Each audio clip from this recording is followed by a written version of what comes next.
The sword ascended with the dawn over Bamberg. On the first day of May in 1573, a 19-year-old individual named Franz Schmidt entered the city square, not observing, but performing as the executioner. Before him knelt a convicted criminal, a thief, secured and shaking.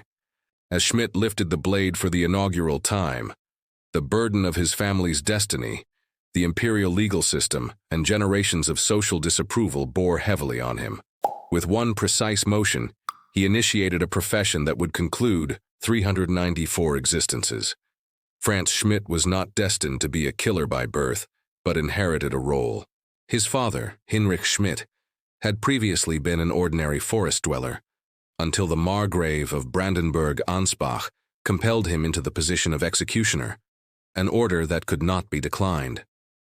From that instance, the Schmidt surname signified social ostracization. Executioners within the Holy Roman Empire were essential yet isolated, permitted by authorities, avoided by fellow citizens.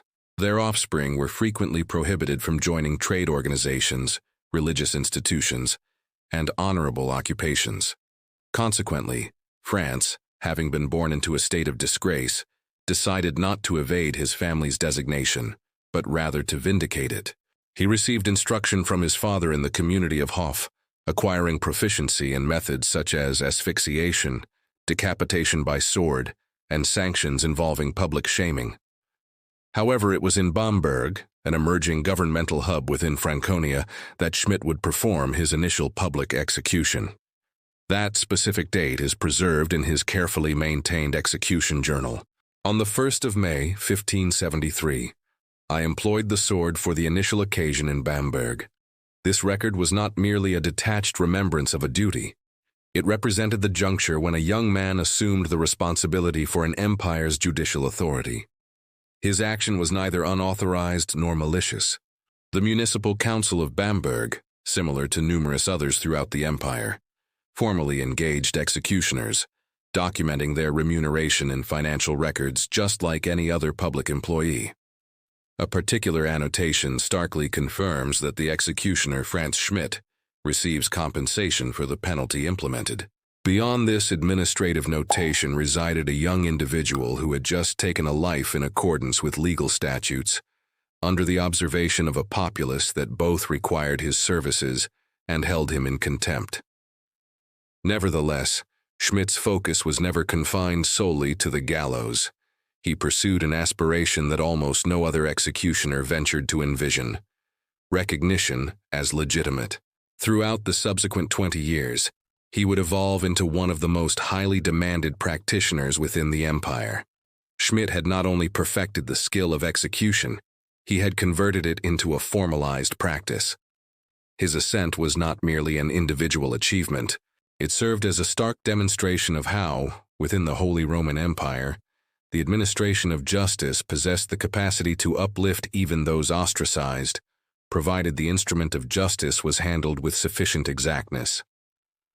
The established procedure of justice, public death penalties executed by Franz Schmidt. The assembled people gathered tightly around the execution platform in Nuremberg's designated area.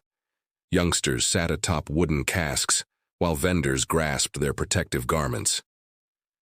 At the central point of the platform stood a male figure attired in somber official attire, composed and still. Before him, an adjudicated killer was kneeling next to a wooden block, followed by one perfect cutting motion. Franz Schmidt had completed his duty once more. Between the years 1573 and 1617, Franz Schmidt carried out the death penalty on 394 individuals throughout the Holy Roman Empire. Yet, his professional life was not solely a succession of fatalities.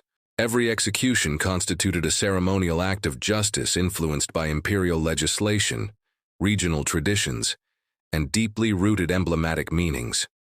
For the municipal authorities who hired him, Schmidt represented not a terrifying presence.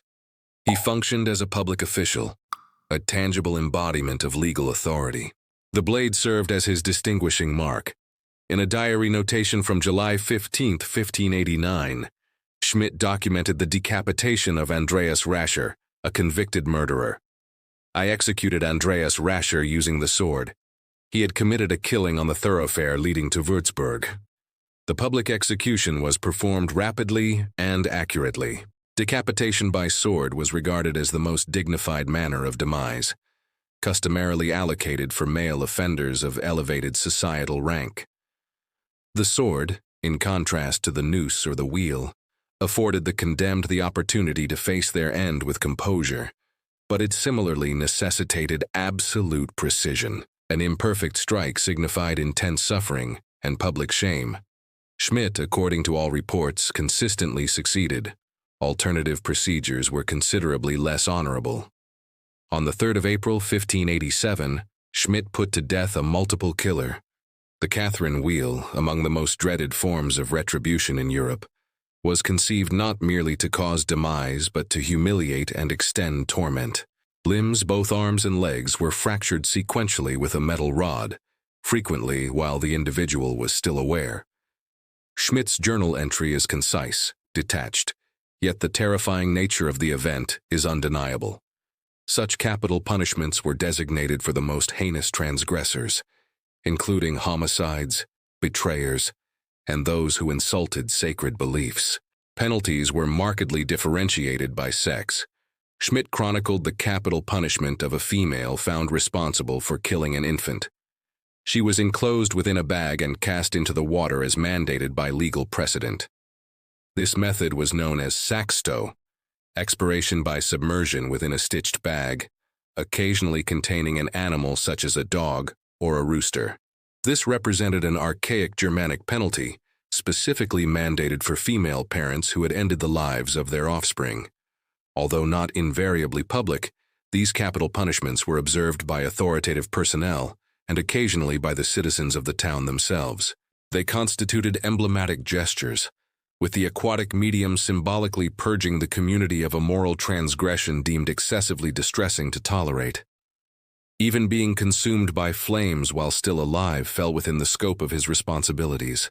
Incineration was reserved for those offenses considered not merely fatal, but also morally destructive, such as the administration of venom, dissent from established religious doctrine, and magical practices.